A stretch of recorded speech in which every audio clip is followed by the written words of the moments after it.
Nah, pemirsa, kalau saya melihat berita tuh banyak sekali pemberitaan mengenai kasus perceraian yang terjadi di Indonesia. Dan ternyata salah satu penyebabnya adalah KDRT atau kekerasan dalam rumah tangga.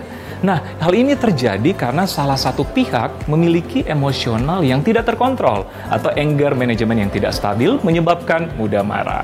Nah, di segmen kali ini kita akan membahas bagaimana sih mengelola emosional yang tidak terkontrol sehingga tidak cepat marah. Kali ini bersama dengan Dr. Sulvia, spesialis kedokteran jiwa, setelah tayangan berikut ini. Jika kita melihat berita 1 tahun terakhir, banyak kasus perceraian yang terjadi di Indonesia. Salah satu faktornya adalah KDRT atau kekerasan dalam rumah tangga. KDRT yang paling banyak terjadi karena adanya emosional yang tidak terkontrol. Meluapkan emosi dan amarah boleh saja, tapi yang perlu diperhatikan adalah emosi tidak boleh dibiarkan hingga meledak-ledak. Emosi yang seperti itu sering dikaitkan dengan salah satu tanda mental tidak stabil.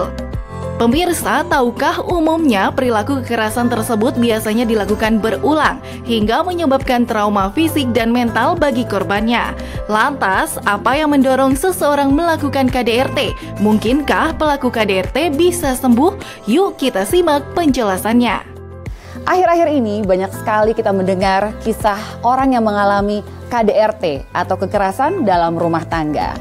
Dan asal pemirsa tahu bahwa KDRT tidak hanya berupa KDRT fisik, tapi juga berupa KDRT emosional dan psikologis. Kita akan membahas tentang topik KDRT ini tentunya dari sudut kesehatan jiwa. Sebetulnya apa yang dimaksud dengan kekerasan dalam rumah tangga?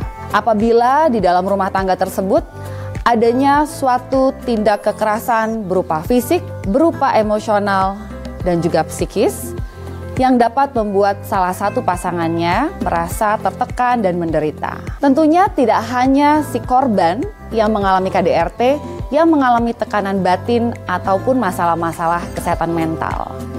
Ternyata pelaku KDRT juga mungkin memiliki masalah dalam kesehatan mentalnya. Biasanya pelaku KDRT memiliki masalah dengan anger management atau pengelolaan emosi, pengelolaan rasa marah. Seseorang yang tidak bisa mengendalikan rasa marahnya mungkin dapat meluapkan rasa marah tersebut ketika berbeda pendapat dengan pasangan. Dan tidak jarang ini menyebabkan orang tersebut melakukan tindakan kekerasan secara fisik, kata-kata yang menyakitkan, dan juga kekerasan-kekerasan bentuk lainnya dalam pola komunikasi dalam suatu rumah tangga. Lalu bagaimana apabila dalam satu rumah tangga terdapat kekerasan baik fisik maupun mental? Apa yang harus dilakukan? Tentunya orang yang mengalami kekerasan dalam rumah tangga perlu mencoba untuk berbicara pada seseorang, mencoba untuk berbagi perasaannya, dan mencoba mencari perspektif yang berbeda dari permasalahan yang dihadapi dengan pasangan yang melakukan KDRT. Apabila diperlukan konsultasi, konseling dengan pihak-pihak tertentu, baik secara spiritual, secara keagamaan, atau secara kesehatan mental, mungkin itu perlu dilakukan oleh pasangan tersebut agar masih dapat mempertahankan rumah tangganya.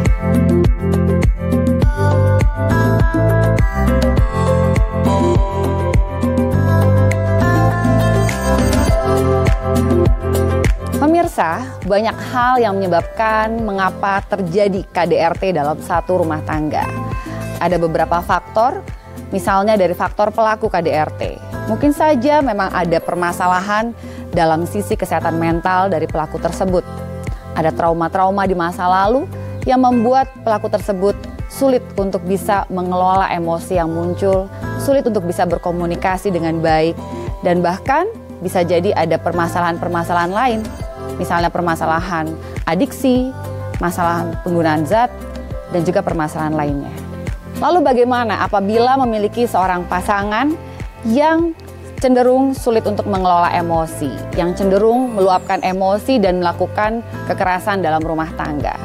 Tentunya perlu ada trik-trik tertentu bagi pasangan untuk bisa menghadapi apabila pasangannya, suami atau istrinya ini memiliki masalah pengelolaan emosi.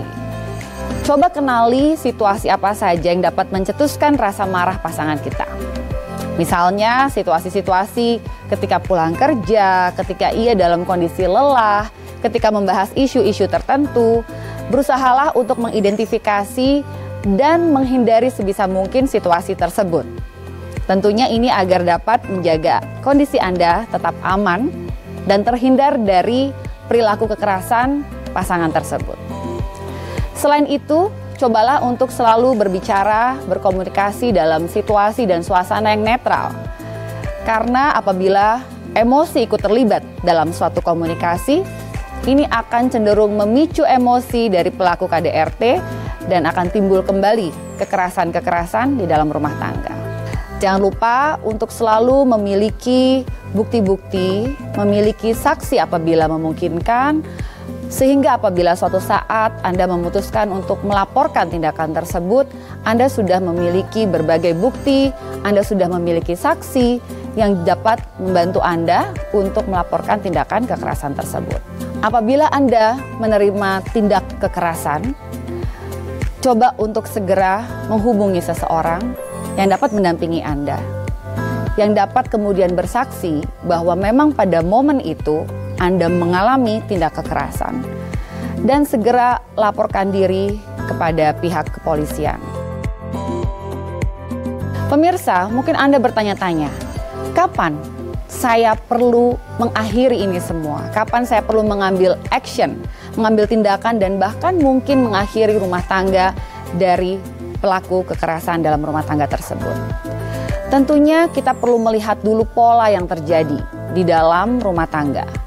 Seperti apa komunikasi yang terjadi, bagaimana polanya, apakah kekerasan selalu terjadi setiap saat, ataukah pada situasi tertentu, dan adakah faktor-faktor lain yang mungkin dapat kita intervensi, dapat kita perbaiki, agar kekerasan itu berhenti dan tidak terjadi lagi.